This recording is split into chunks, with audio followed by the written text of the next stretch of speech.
and we will go ahead and begin.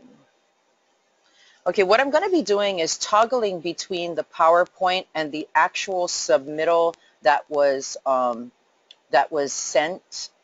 submitted to the commission by the commission staff, and then voted on by the commission in its July general meeting, to use that as a draft for circulation so schools could feed back. And also feel free to go ahead and use the chat function that's also a part of the GoToMeeting window pane. Okay. Okay, by now you probably have already seen the renewal draft, and I've been studying it and taking a look at everything that has come about up until now, and I wanted to see if these changes that HPCSN would like to suggest to the commission are, agreeable, or if schools would like to have them changed in any way. So the rationale for the changes to the renewal criteria draft, one is to simplify the process. It gets pretty confusing, and there's a lot of stuff going on. In our suggestions, or in the HPCSN draft, it does simplify it, not completely, but it does simplify it. We also want to honor the APF. So basically, we went through a process of adopting the APF, and as a compromise between schools and with the DOE and the federal accountability, all of that. And but nonetheless, it was something that we all had a part in making, and there are some areas that I think we could honor the APF. It adds years for those meeting the academic standards, and then also tries to add or maximize autonomy or flexibility. And I realize that it's not as much as schools would like, but it does, I think, do a better job of expanding that for schools. What this also does is consider changes in the testing and Strive High that have been made over the last few years. It also brings consistency and what I think is more fairness when assessing schools. And as much as possible, it changes subjective from commission staff to more objective.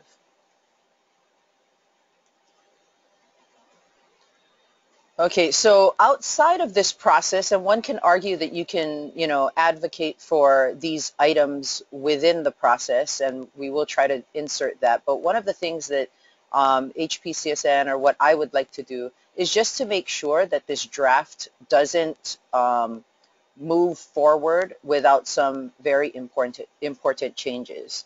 So some of these things that we will advocate, but not in this draft, or maybe alongside this draft, but also make a majority of the changes within the draft, is to make sure that we go to the original promise of the Act 131 of 2012, talking about negotiated individual school bilateral contracts, and that will be an ongoing conversation that we will push for. This second point I read in Nale testimony, with the ability for the schools to hire their own attorney so that they're able to negotiate with expertise and representation from their side. The third thing outside of this process that outside of this renewal draft, but very much related, is how the OPF and potentially the FPF, through that we can maybe loosen up, or not loosen up, but make it easier for schools to gain some all the compliance issues, lighten that up a little bit. And I'll explain that more fully in the next future slides. Okay, so group considerations. The way that the draft currently is drafted, there are 3 groups that they break this down into. So the Hawaiian Immersion Medium Charter Schools / Medium Charter Schools, Currently, we have no suggestions for changes. Basically, there's some auto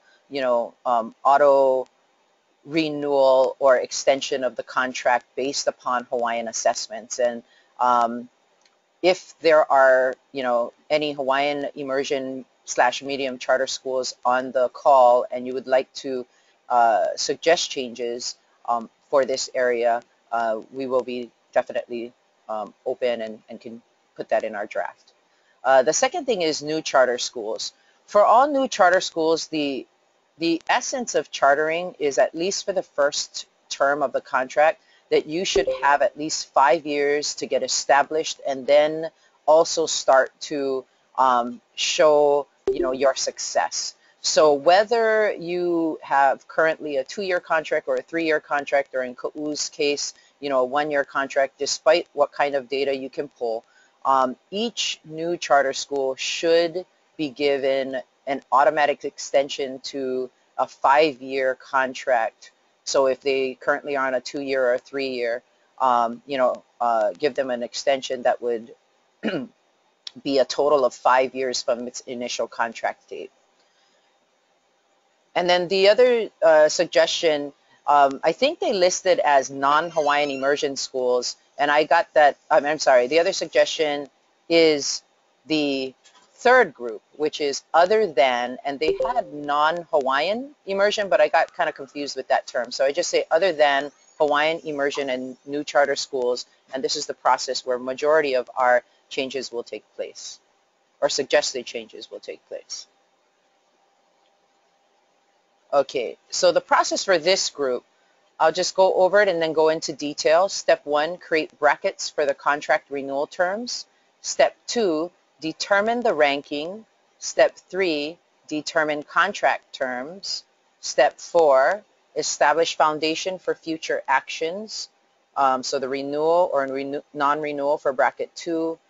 And I'll explain this part, the contract expiration dates and everything. And then also, we shared this with what is called the, quote, 20 percenters. And those are some folks who are with current data, only 1 year's data. And this will, be a cumulative average of, it'll be an average of 3 years of data. But we did share this with the group that would be considered the 20 percenters, or those who fall within the lowest 20%. And some suggestions were also to establish the ability to report mitigating circumstances.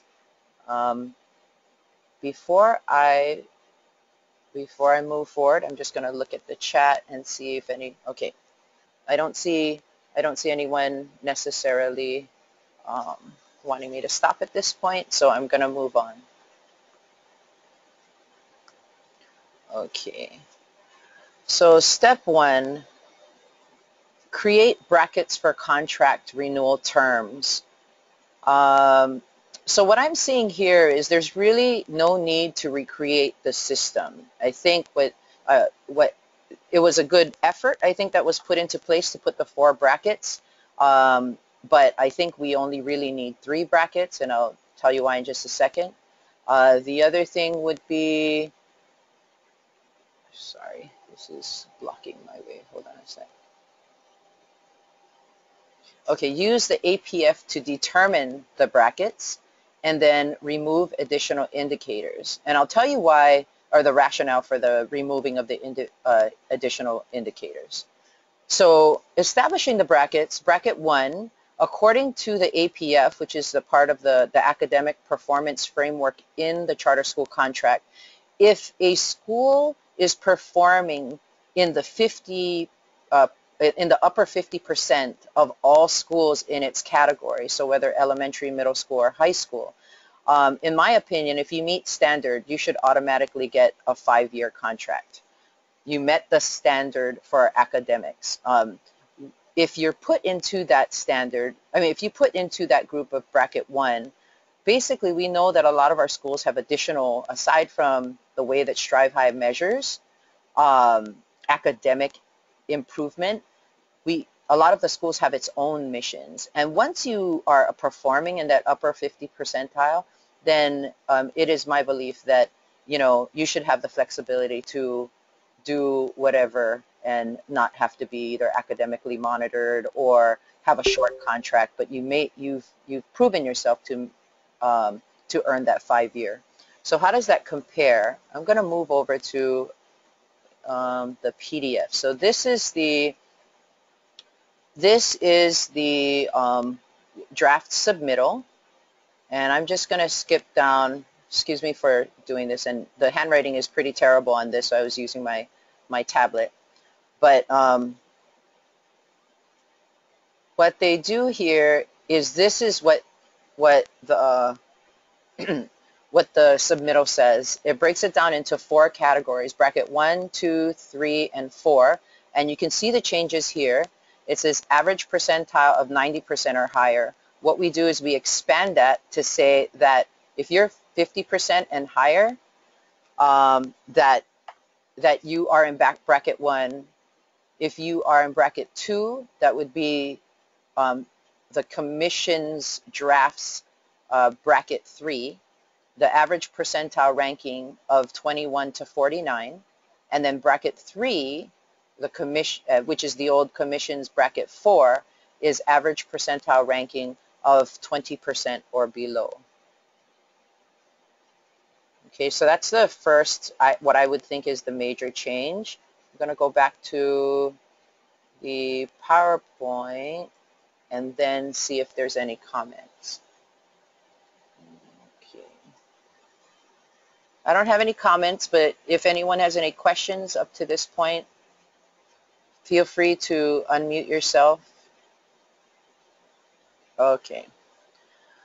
Okay, so the next thing would be determine the ranking. So I'm going to move back to the PDF here.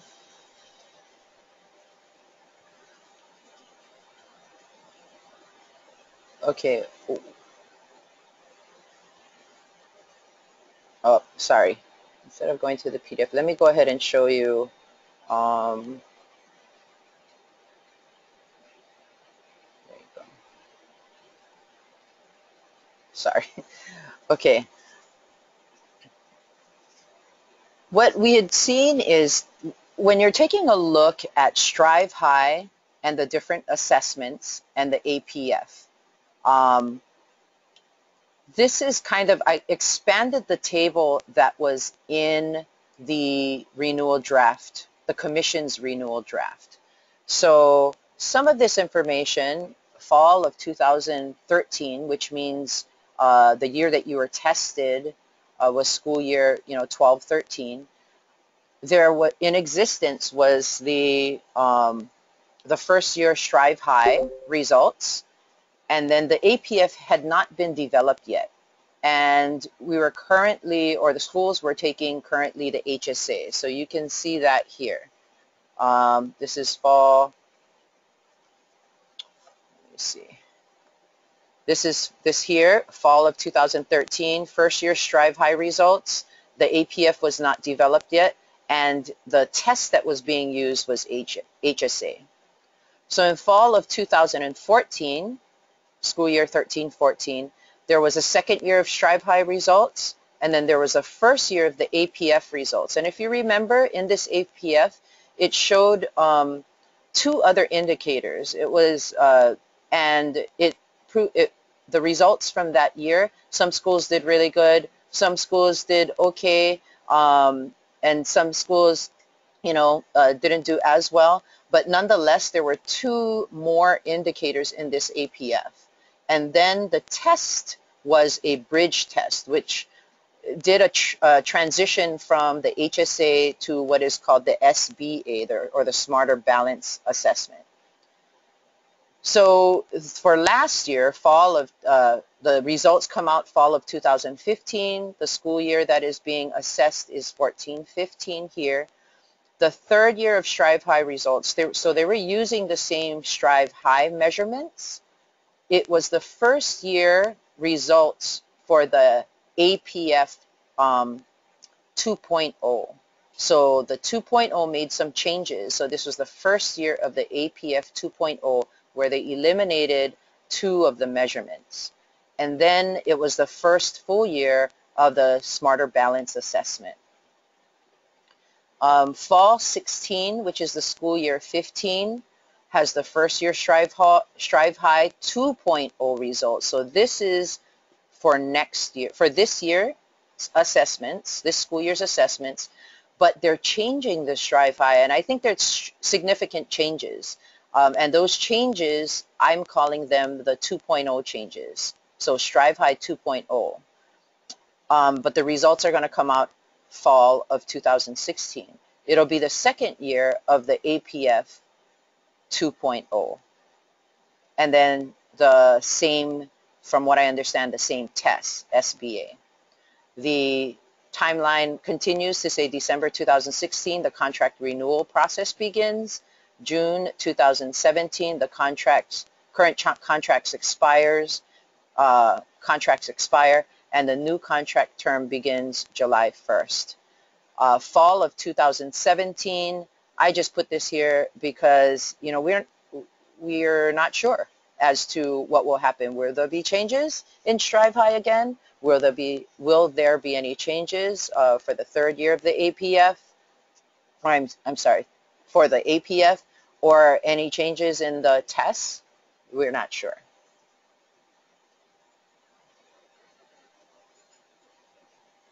Okay.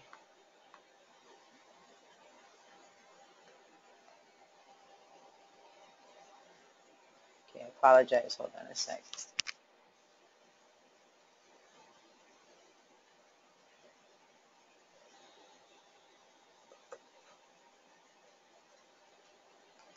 Okay, my computer, I think, is freezing. Hold on a sec.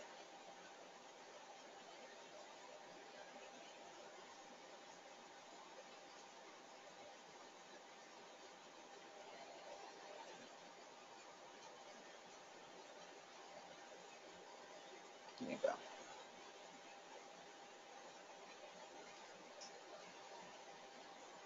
So one of the things that we wanted to, sorry about this, it's not working with me here. Okay, so one of the things that we wanted to point out to the commission is we need some consistency or best scenario considerations when making renewal decisions for what I would call a more fair evaluation. So the APF 1.0 and 2.0, the state tests, HSA, Bridge, and the SBA, and Strive High 1.0 and 2.0. You know, we all know that the Hawaii DOE and the charter school systems are different. Hawaii DOE mostly support, so when you're put into these different, it's a support and reward type of identification system. And then if you're in the, you know, the bottom areas, focus or priority, you're supposed to get support from DOE. And right now, the real accountability in their system, there's no superintendent zone, and that's basically a takeover of the school. And there's none in, they're not even working on that part yet. So the accountability is not quite, from my understanding, not quite developed, if there will be accountability on the DOE side.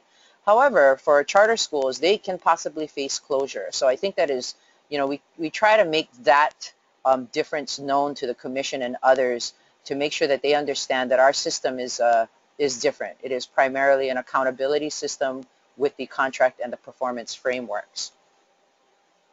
The second point here is, you know, in order to have that consistency, because there are changes, that the commission should really calculate Strive High for each year, for each of the 3 years, based upon Strive High 1.0 measures and Strive High 2.0 measures, and then basically use the best case scenario. The second point, and I know this gets a little complicated, but the second point would be calculating the APF. If the APF is different from Strive High, in some cases, some people will have, you know, there's other considerations and school-specific measures that were developed. So calculating the APF 1.0 and 2.0 results for each of the 3 years to be averaged. And the commission take the calculation average and using the best case scenario for each year. Okay, so after suggesting those changes, this is how it relates to step 1. Bracket 1, if you are 50%, if you're in the top 50%, we believe you should receive a 5-year contract. Bottom line, 5-year contract. Bracket number 2, receive, so this is from 49% to 21%, I believe. And this group, the bracket group, receives a 3-year contract with academic targets. So basically what academic targets are you submit academic targets that you want to meet. And I've already had a conversation with Beth to help me better understand. And in the conversation that we had with some of the other schools a couple weeks ago, Alapaki brought up, well, you know, how do we come up with these academic targets? Is the commission going to be the ones to, you know, determine them? And those are all really, really good questions. And in my head, the idea was that whatever it is, your, you know, targets that you guys, that the schools put into place, whether through, you know, Title I plans or work that you guys have already been doing. So Title I plans or WASC accreditation or whatever, if you should fall in this bracket, basically, by coming up with academic targets, and it could be just 2 targets, saying what you would do is, you know, you would try to meet those targets, but you would receive a full 3 year contract. And the 3-year contract is basically because of, you know, I think they gave a 2-year contract in the proposal. We're saying get rid of all the additional measures and point system and everything like that, and just give the 3 years because of the inconsistency in testing and measures, and then just put academic targets in place for this bracket. And then bracket 3 receives a 2-year contract with academic targets and oversight and monitoring with appeal rights intact. So what this does, and I'm sure they'll probably want, and the reason why I put, you know, oversight and monitoring is they probably will want to do more monitoring on these schools, academic monitoring anyway. And that would be like, you know, meeting with the team or whatever every quarter and seeing how you're doing or something like that. Okay, so basically step 4 would establish foundation for renewal of future contracts. So let me point out one more thing in this last bracket 3. So because they were offering, you know, we are pushing the needle in this case because for bracket 3, which was the commission's bracket 4, they basically said 1-year probation, and, you know, you would have to give up your appeal rights. We're basically asking for a 2-year contract and academic targets and oversight and monitoring with your appeals rights intact. I think that's a lot more than what they want to do, but I definitely think it's fair when you're considering the changes that has happened over the years, and providing some consistency to be measured. So I think we can make that argument to push for a 2-year with some academic targets.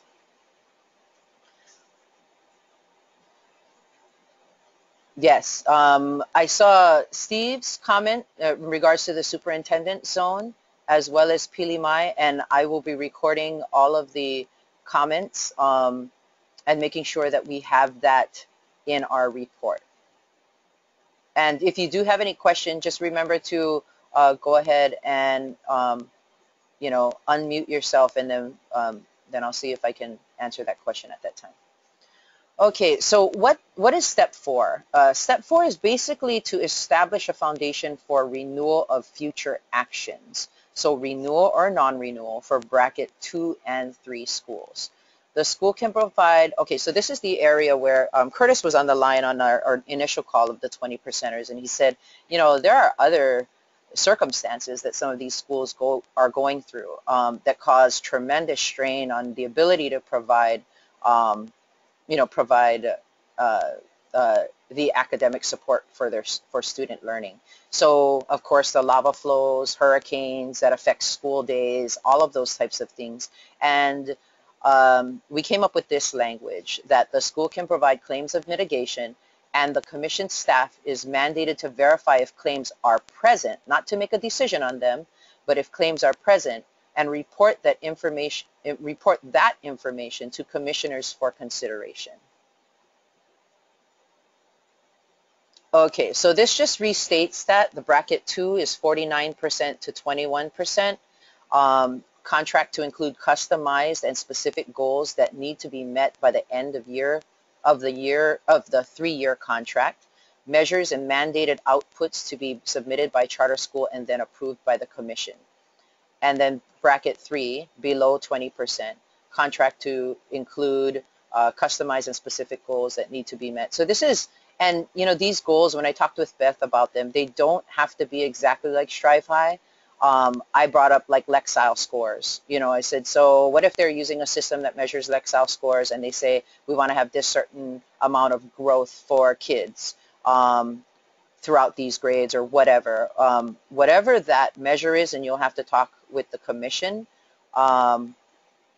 Okay, thanks, Pilimai. Let me see if I can adjust that. Sorry about that. So in regards to bracket 3, what we're envisioning and what I've talked to Beth about so far is that there would be the schools submitting the targets, 2 or more targets, and then the commission reviewing it on whether or not they'll accept those targets. And I'm going to try and get Pilimai on. Let's see. Okay.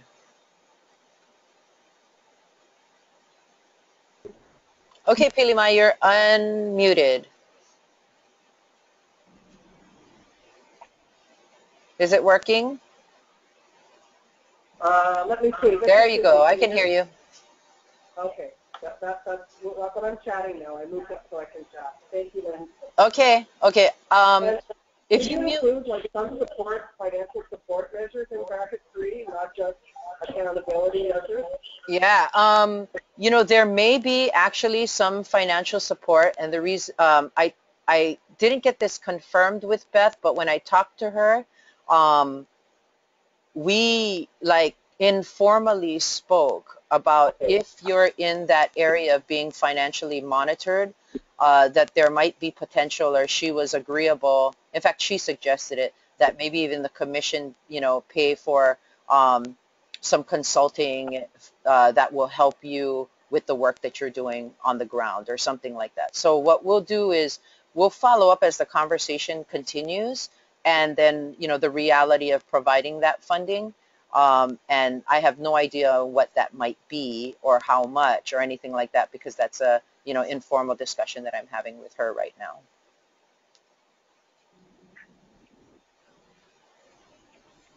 Okay, so I'm gonna, if you want to, Pilimai, if you can go ahead and, mute from your side, then I'll just leave your line open and maybe you can control it on your side. Okay, I am going to stop for a second and just take a look because I haven't seen some of these things. We have some of the comments. Okay.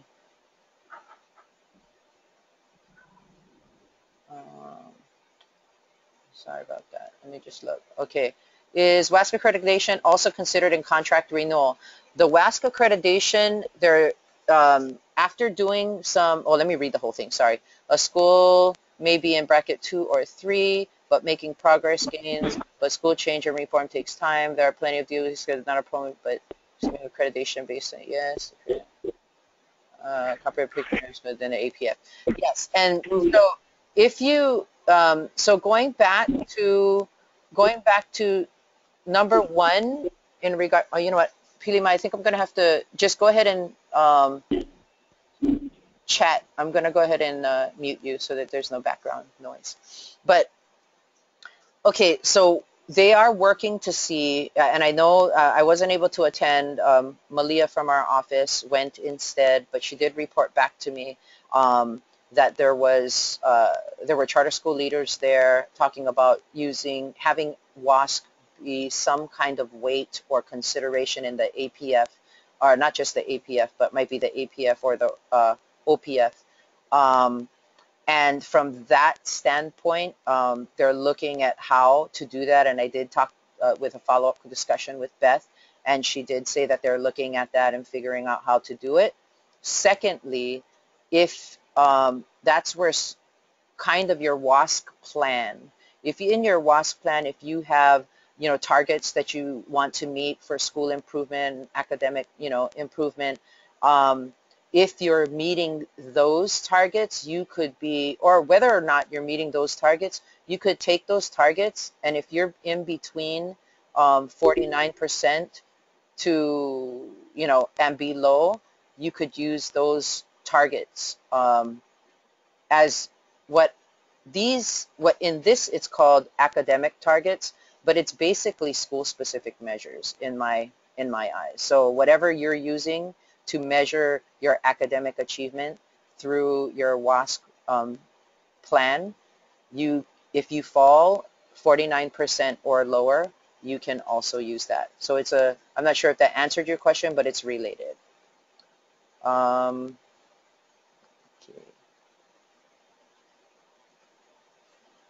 Okay. So I'm hearing okay. Okay.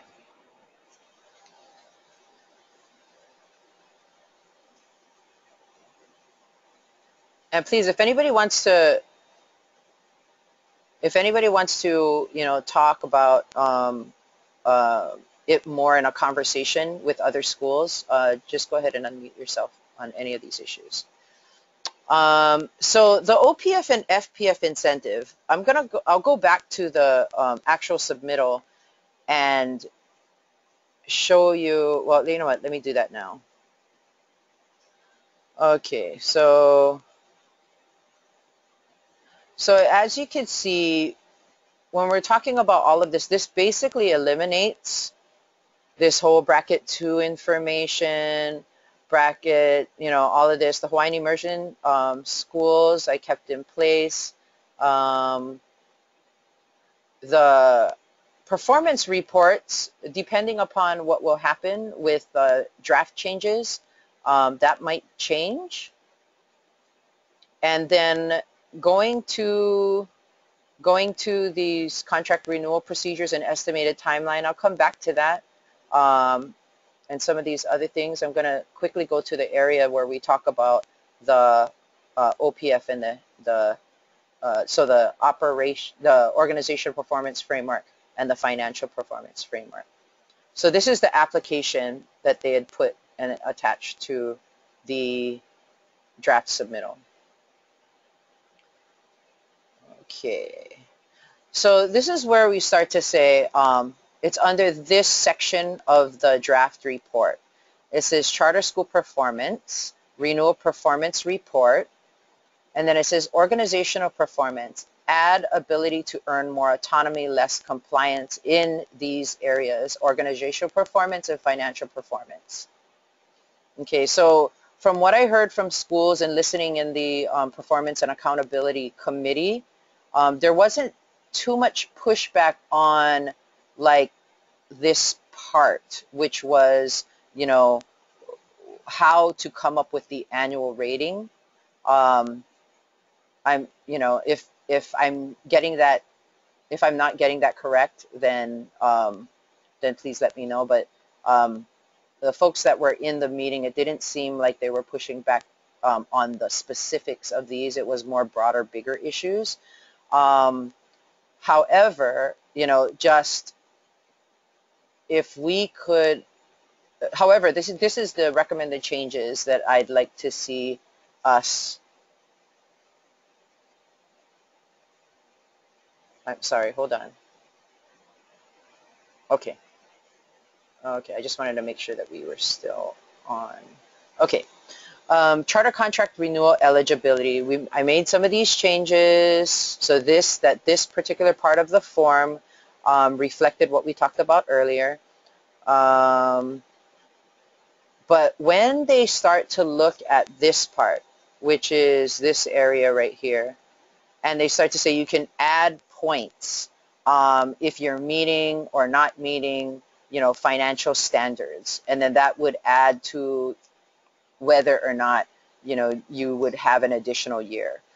This basically, in this concept of how they're applying this, is a moot point because we basically now, through our suggestions, gave you max terms. So 5-year for anybody who's over, 50%. Anyone who is, any school that falls, in our category number 2 would have a 3-year. So it already maximizes the terms of the years. So there's really no need for this part. But what we do here is, and excuse my chicken scratch writing, but change the FPF and the OPF to an incentive model. So the rationale for that is if someone is high performing, if it's a high performing school, they can still have major OPF problems or FPF issues. So what does that mean? If say if you're consistently not following the law, whether it be, unlicensed teachers or I don't know, whatever else that, might be a really big issue for legislators and the commission. And say, financial performance, there's, financial performance mismanagement or that kind of stuff. Your academic performance shouldn't necessarily guard you from those type of things. Okay. The second thing is if you're academically low performing school, but your history of compliance and quality is strong, these schools can earn the benefit of easier compliance in this area and spend that time and resources so that they can improve their academic plan. So let me go to, so here are some ideas on what could potentially be these incentives. So if a school shows a track record of having their own systems in place, maybe 2 years of good compliance, and I think it's meets. So 2 years of meets compliance, the commission is seeing that, you don't really need them to be hounding you. You're submitting your reports on time, blah, blah, blah. Then the school can earn basically earn the ability to make certain OPF and FPF tasks once a year or during their annual site visit. So basically, there are a lot of tasks that have, you got to have this due in the beginning of the year or in September or in October or in February. The issue would be in regards to compliance that you just, you sign maybe some kind of assurances like they have in that renewal thing that says you do these things. And that should be something that, that would allow you to not have to turn in all of these things on some kind of, annual schedule. So that's just an idea. There's, of course, whatever your ideas are, we can add to that or change it or whatever, but this is an idea for folks to chew on. And the only thing that I would say is that, certain deadlines will not have the flexibility to be moved, such as, most, if not all, federal reporting. But if it can be moved, then definitely we'll advocate for that. But if there's like a enrollment,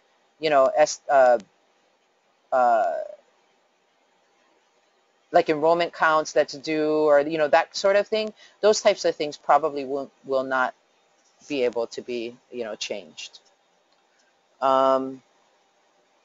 Okay, so before we go to questions and concerns, let me just go to this one part here, and then I'm going to go look at your comments. While if anybody wants to be unmuted, they can talk about some suggestions. So what this would be is additional indicators for us. What I'm suggesting is to be all taken out. Again, that changes things from being subjective by the commission or the commission staff to a more objective, by putting the agreed upon terms in place for the second contract renewal.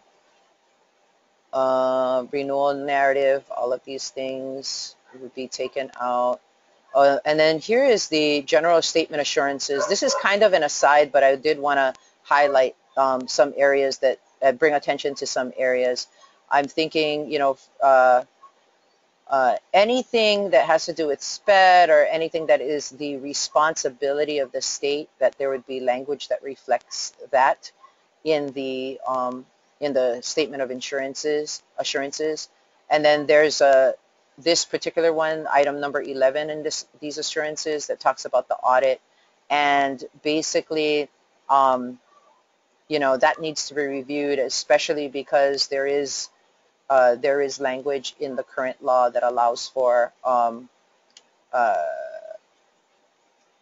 what do you call the lesser form of the audit, the review, financial review instead of the audit. So there are some things that, as you take a look at this, my other note here was that on line 19, that shall be subject to collective bargaining. Well, in practice right now, I don't think the commission is holding any of the schools accountable for this because of unions not coming to the table. So I would just highlight that for a conversation or figuring out how we could make the language better. All of this other stuff would be taken out. So the additional indicators information would be removed according to suggestions. Let me see. Okay, so now I'm going to go back to the PowerPoint. Where are you? Oh, there you go. And open up the comments. Okay. Please unmute yourself if you would like, because it might be easier to do that. But I'm going to go back and read through these and give you the opportunity to, I'll go ahead and unmute everyone. Let me see. Okay, so everyone right now, if you want to, it would be best because there's a lot of background noise right now. But I just unmuted everyone. If you don't want to speak, go ahead and mute yourself. But if you just want to be able to have conversation, you are unmuted at this time. And what I will do is I will look through these, the chat, and wait for. Yeah. How can they have their own rating? Oops. Hi. Okay, folks, I might have to put, if you could try and mute yourself. If you can mute yourself, that would be helpful. And then, because I'm going to leave the line open. Okay, so, okay. Great. I have a bunch of people that muted themselves. If you want to, discuss, please go ahead. And I'm going to just see where we are. Testing. Steve, could you help me with this? I'm going all the way back to the beginning. Shouldn't there be a clause ensuring no closure during the transition time for testing? Okay, so yeah, would you be able to just tell me more specifically, like that must have been during the table that I was showing?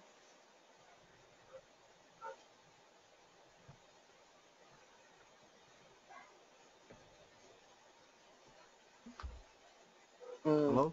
Yes. Hi, Steve. Hi. Okay, I'm just Yeah, going. I was, I just think that this is a real transitional time. It shows with the DOE reports and, 22 states across the nation. So During this kind of transitional time between measurements and stuff like that, it takes a few years for our students to get used to the format and the testing and everything. So it'd be really, really sad to, like Haas usually scores really high. And last year, you know, we went down. That didn't mean our students got stupid or our teachers weren't doing their job. We virtually have the same kind of staff, the same student body. And it takes a while. So, you know, this whole testing change comes at a bad time with this contract renewal. And I think that there should be a caveat that says, hey, you know, if you're doing bad, we're in a transition time, so no school should be closed during this transition time just because of test scores. And that, I think that's going to happen all over the nation, not just Hawaii and not just charter schools either. So let me bring you to this particular one, part of the slide in this, because it basically, we basically, let me see, where is it?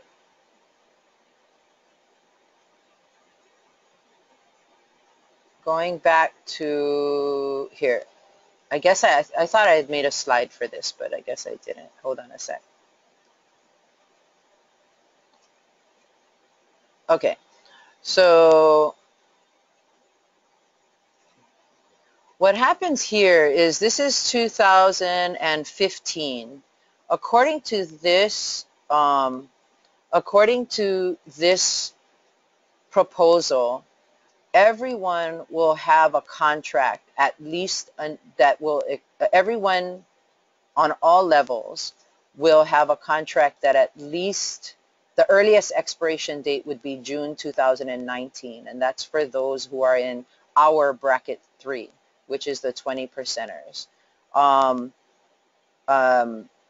And then, you know, if you're in bracket 2, that your contract would, your next contract would expire 2020. I'm not sure if that, because that is, might be, you guys could tell me better than I know, might be enough time to kind of adjust to the tests. And I'll bring back that other slide. I'll bring back that other slide. Where are we? Okay, so, oops. Okay, so this slide, some of the arguments that I've heard DOE as well as the commission and the commission staff, so both commission members and commission staff had said, is although there are all of these changes throughout the years, that all of these changes, with the exception of the APF, are everyone's going through. So that's their rationale that they can use these things. And you know what I've said is that there are definitely changes in not only Strive High, you know, so Pilima, you're correct in that last comment that you have, but not only Strive High, where you have a situation like this, where it says, let me see, is it working? Well, you have a situation like this, there you go, the first year Strive High 2.0, basically, especially for elementary, Strive High will change where growth is not as significant a factor as some other things in it. So it starts to more stable out because of school feedback from the DOE. So there's going to be significant changes, and it could change the way that the schools are being compared to one another, or not could, it will. And just like this change here from the first year, or this change here from the first year APF 1.0 to the first year APF 2.0. So between this change here, and according to the DOE and the commission, they think that this is less important, but I've had some people agree with me on these things here. So anyway, instead of fighting, you know, instead of fighting them about it, what this does is kind of says we're suggesting, we're just suggesting that you give these, oh shucks, oh, okay, that you just give um, these renewal terms. So, I mean, not renewal terms, but you give the next contract, everybody will get a contract. The minimum amount of contract years you will have is 2. The maximum will be 5, but everybody gets a full contract um, with, with appeal rights intact. And like I said, I think it's going to be a push, but I think we can do it and the commissioners are reasonable enough that I believe that we would be able to push that. It's kind of a lot different than what they had. Yeah, but the point that should be made is although we're in the same testing boat, like DOA, they don't have, they're not fighting for 2, 3, and 5-year contracts, and plus they don't have the same kind of long-term financial obligations that charter schools have. So on one hand, you say, yeah, we're all in the same testing boat, and yeah, we all, but the difference between a charter school and a DOE school is totally different as far as our leases, our long-term leases, Mm-hmm. our long-term debt, and everything like that. So it's more critical to us for longevity or continuity of our contracts. That's all I'm saying. I mean, I agree that charter schools are definitely in a tougher, much tougher situation. Let me get back to, whoops. Okay. Any other comments? Oh, sorry, I was supposed to continue to go through these comments and see if anybody else had. Lynn, I have 2 comments. Okay. So one was in my prior one. I was wondering how the commission was able to develop their own measures when the DOE has to go through such an extensive approval process right now to change Strive High measures. How can the commission just make up their own without federal approval? So make up their own measures. Are you talking about the APF? versus the API. Okay, so the APF and the API. As long as it goes through a process, which is the commission's meeting process, because the ESEA has protections for charter schools in them. When we were meeting as charter schools back in 2011-12, or actually more like 2012, during the law and when it passed, and we were working on the ESEA flexibility draft with the DOE, HPCSN brought all of the leaders together and made it so that when they said that Strive High is the only thing that will measure all schools, including charter schools, we inserted the ability for the commission to protect itself and have the flexibility for the commission and charter schools to work on other things that would value who they are, and including school-specific measures.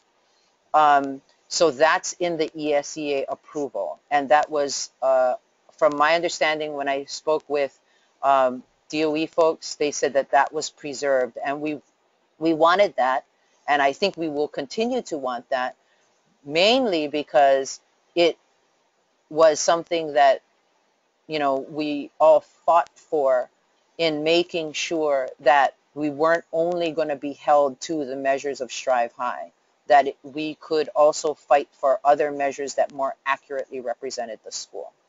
So that brings me to my second point about school-specific measures, and that is that only 2 of 11 schools that have tried to negotiate have successfully received approval from the commission staff for school-specific measures. And so that means that none of our missions or visions, and most of us haven't even tried because we knew how difficult it was to negotiate, and we didn't want to spend our life force at this time with that. But is that another possible point? Was our inability for most of the schools to have school-specific measures negotiated with the commission? Right. So what you're looking at in this, hold on a second, let me get to, sorry, this thing isn't working the best for me, but let me try. So when we're talking about school-specific measures, shoot, I think it's kind of frozen here. When we're talking about school-specific measures, there you go. Okay. These things called academic targets are very similar as long as if the target is primarily academic. Okay, so if it's not academic, then it can't be considered an academic target. But the reason why we're using I'm just using the same verbiage that the commission uses. Academic targets are basically school-specific measures. It doesn't have as much flexibility as school-specific measures, but if you give me an academic target that you put in place for yourself using some kind of measure that you use in either your Title I plan, WASC, or whatever school goals that you have, these academic targets will be what you use in this area for bracket 2 and bracket 3. Does that make sense, or I'm not explaining it fully? It does. Okay. So basically, if you maybe what is something that you're using on the ground to measure the academics of the school? Are you like STAR or something? Yeah, STAR or whatever. So but that again doesn't address any mission, mission right, issues right, or other things. And I think that's where school-specific measures will come in. And from my understanding, you can still do that. And right now, school-specific measures is measuring 25% of the 100% of your APF. We're longer term, we want to push that to 50%. But I can tell you right now, the commission is not going to, well, I shouldn't say that. We can push for higher than 50. We pushed very hard for 25%. They're open to going higher. I'm not sure that they will, but we can push to 50%, but I highly doubt that they're going to allow us to do school-specific measures that's more than 50%. So mission can be a factor, but we can't get away from whether you use what this academic target does is it allows you to use your own measure instead of the actual Strive High data. So it's kind of, I guess, in between a school-specific measure. It can be considered a school-specific measure, but it's also an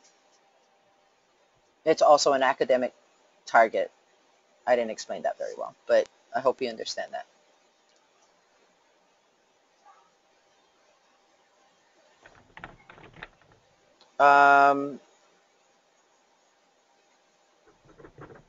Anything else or suggestions for improvements? Or I kind of took this in a very different direction, trying to, honor or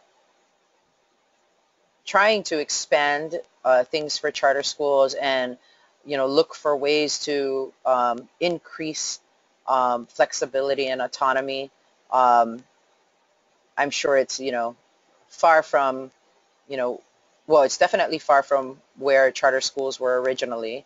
But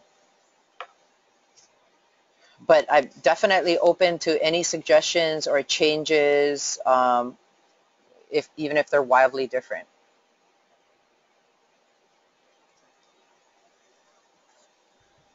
Hi, Lynn. This is Mahina. Hi, Mahina. Hi. I think overall, I like the approach that you're taking. I think it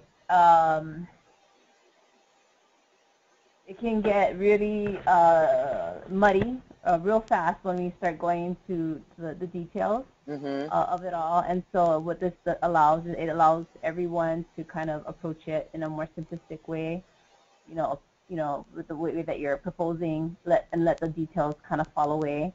I do get a little bit nervous because as we all know, sometimes the devil is in the details. But in terms of like pushing for an amendment or a revision to the current contract renewal process, I think this is a good approach that I could support and live with. Okay. And I know it doesn't, I know it doesn't still address some of the deeper concerns. Met with, Danny over at the commission yesterday, and a lot of the things that are in, so this is a little bit of a side note, but a lot of the things that are in the compliance area where, he showed me where the flexibilities were, or then it's this whole nother stage where, negotiating contracts, negotiating two parts of the contract. One would be negotiating it as a template, and then negotiating it as an individual school. And I think that there are, some changes that we need to make in the contract or even law in order to get some of those areas in the organizational performance framework lifted. So there's a lot of work that needs to be done outside of this, but it's just the way that the whole process and the parts come together. You have to go to different parts of a process in order to address different concerns, if that makes sense.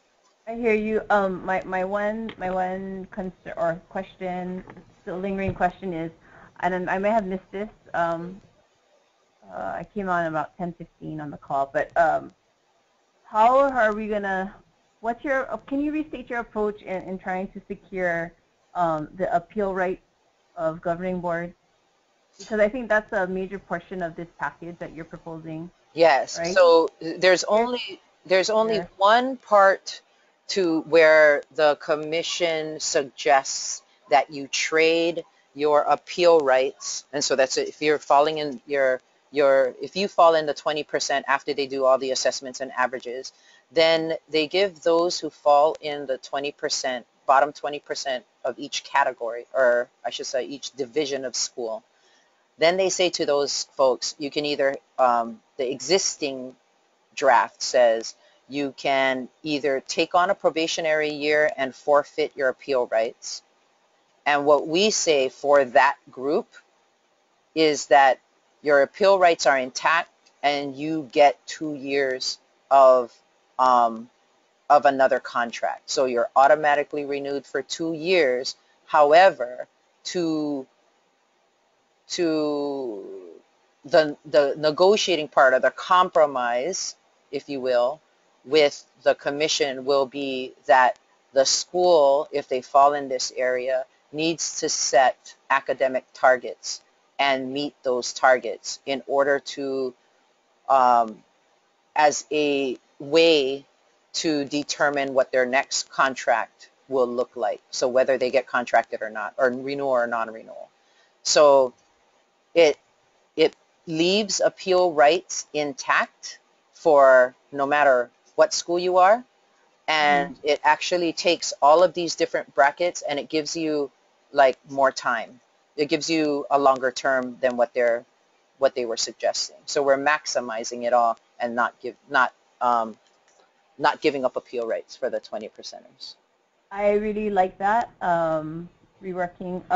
But so I guess I want to say is I would not like to see everything, the bracket 5, your bracket 1, 2, 3, that kind of the new framework that you're proposing. If that appeal part does not go away, if it's not included in the package, then I don't think the rest of it is going to be as workable. Okay. Yeah. Appeal rights are I think Monica made a really good point to the commission, I think. And despite the fact that the commission staff, I think, wanted to, not like automatically close or whatever, I really do think that if we present, look at all of these changes that have happened. you know, and that's that other slide that I was mentioning that shows the flow, which I will get to in just a second. But the years, and look at these changes and how the changes were made by Shrivehot, how the changes were made by the APF, how the testing, all of these things. Consider all of these things, and everybody deserves to have, you know, should not be acted upon anyway because of all of this fluctuation. Be given, you know, 2 years basically in their contract, 3 years or 5 years. And what I really, really want to push is, I'm not sure exactly how many people fall in the receives a 5-year, the bracket, which is bracket 1, which is 50% and above. But the reason why 50% and above should automatically get a 5-year contract is because it does preserve or expand autonomy, where it says if you are in the, you know, upper 50% of all schools in the, or in your division, then, you know, you're academically, you're fine, and you should have that flexibility.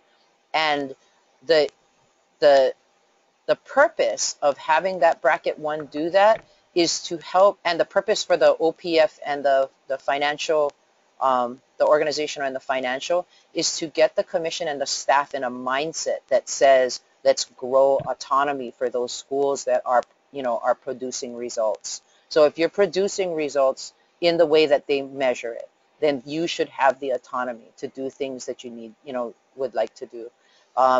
Same thing like the OPF and the APF, save resources so that they're not going to reporting, you know, every month or whatever it is, and looking for ways to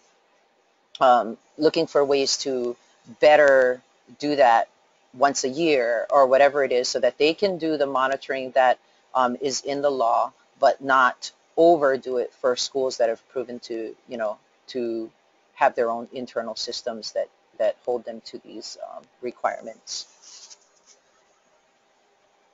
Thanks, Ben. Oh, you're welcome. Thank you. And it is, you know, it's a slow move, but it's a change. It's a changing of attitude, I think, that we want to push with the commission for them to help them understand. And I know they're reacting to, you know, negative things happening with the, you know, whether it be the press or the legislators or the anticipated audit report that's going to come out with the, you know, the governing board issues or whatever. But it really is important that, you know, they understand that there's a way to, you know, do this better. Looking for other comments.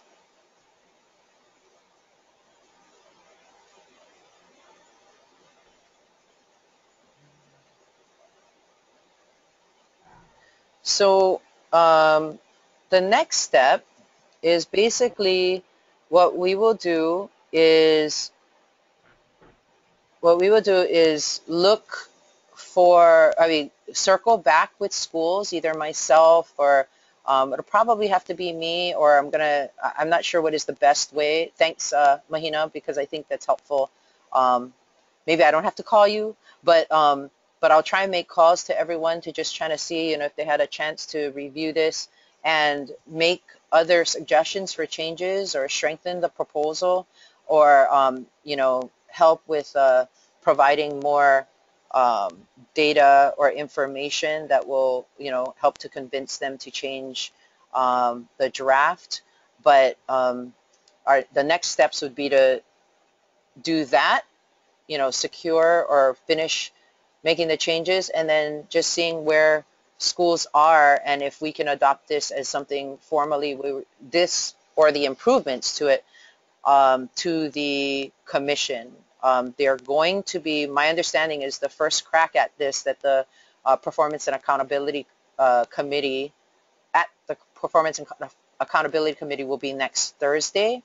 So, you know, between them, hoping, I guess I have to do this either later today or Monday, to, you know, get to schools. Hopefully people will be able to, you know, review this, give me suggestions for changes, and then submit, you know, whatever changes to the Performance and Accountability Committee. If we need more time, then we would, you know, I would report that to the Performance and Accountability Committee as well. Hey, Lynn. Yes, hi Steve. Hi. You know, and we gotta go over this. I think the most crucial part is the financial performance framework. Okay. You know, academic is arguable and everything like that, but there's an addition to the law that everybody should be aware of. It's the term financial insolvency, and that Mm-hmm. was used in the closing of Halal Okahi. And this is really disturbing because it's really simplified and it's oversimplified. It doesn't create a chance for people to describe their um, accounts receivable or asset management to make assets liquid and so that you can get the cash on hand. So, you know, there's these two terms right here, unrestricted days cash on hand and financial insolvency, the latter of which could force immediate surrender of a school's charter. So I think that's more critical than academic, because academic, of course, is important, but Mm-hmm. let's not fall asleep on the financial framework, because if you really look at it, that's what they're really worried about. How are we spending state money? And and that's the most threat to schools right now. Given the kinds of decreasing pupil or per pupil allocations over the years compared to 2008, we're in dire circumstances without the support of transportation and for facilities and for food. These kind of things are getting, as the economy, as the cost of living grows, the CPI, the um, consumer price index grows, the shrinking budget really means something. Now, you know, the commission hasn't considered things like like tenure teacher bonuses, and oh, it's in the per pupil, and the hard to fill areas like the Kapoho, the Kiao, Pahoa complex. All of these things, that means $5,000 to our 50 teachers here, which could end up costing the school 200,000. We're not talking finances, but really that's what this is about. I mean, academics, yeah, of course, is important, but I think we shouldn't go to sleep on this financial performance framework, because look how short it is. This organizational and all that other stuff is 33 pages long. The financial methodology is 3 pages, two and a quarter pages long, with a simple chart and oversimplified financial terms.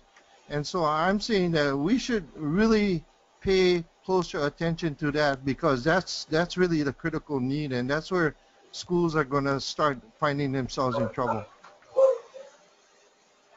Thanks, Steve. You know, that basically comes down to all of the funding mechanisms, which you know are with the legislature, and I know everyone's, you know, that is our main priority, is how to get resources increased for charter schools.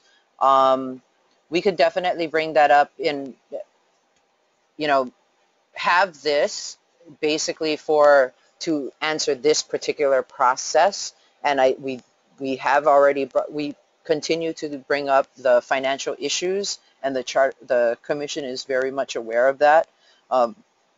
It does fall, any amount of money or change in the way that we are funded is with the legislature. We will definitely be continuing to push that. And what we can also do is, as the organization or member schools, or however you guys want to do this, is, you know, come together and just basically say, okay, here's a financial situation. What's our overall strategy? In the meanwhile, we push things like this so that we don't get caught off guard and don't move according. You know, the last thing that I want is, you know, 6 months from now for them to say, as we're focusing on finances, that this stuff goes through as is, and we don't want that to happen. So we'll go ahead and move through with, you know, making or working on making suggestions for the renewal draft, and we can also set up a strategic approach to doing the financial push for all the things that you have mentioned. Yeah, but my main point isn't that. I mean, I appreciate the efforts that all of you are doing to increase the per pupil, but as it is right now, schools are struggling financially. I Right. know some of the schools depend on the Kamehameha and OHA support. We don't get any of that, and we still have to make do. But then making punitive measures on something like we just got several over $100,000 from the commission recently for the federal impact aid from 2 years ago. So there's circumstances where, hey, you know, maybe I might not have the money and days cash on hand, but maybe it's not my fault. So how can I be faulted if you don't give me the money? Oh, but you don't have the money, so you're at fault. So it's a catch-22 situation here, and we shouldn't overlook it. That's all I'm saying. We Because if we're definitely, gonna be measured, right. yeah. I don't think that anyone's necessarily overlooking it. I just don't know what the solution is. And so if like these things are going to move through. I think if there's if we can get together and figure out a solution, and then I'd be very happy to help with that.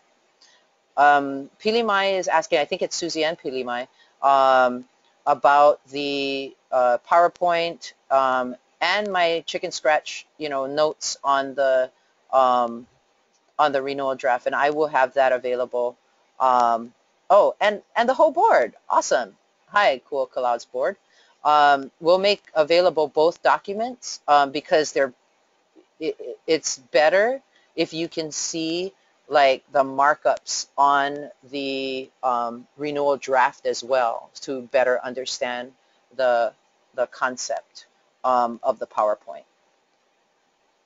Okay,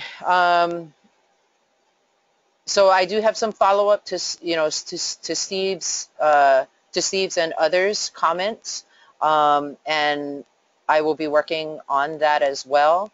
But look to hearing. I mean, we will try to give all schools a call within the next few days to just get some feedback. If you have some simple feedback and want to make it a little bit easier on us because of the time constraints, please go ahead and send us an email and just say, hey, this is these are my comments and suggestions for changes. That would be helpful. Sometimes it's really difficult to get a hold of school level people because you guys are so busy.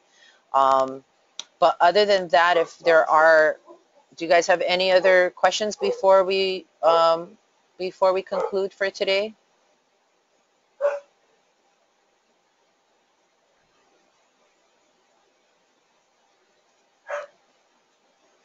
Okay. Okay. I feel, I don't know. I'm going to go ahead and conclude today then.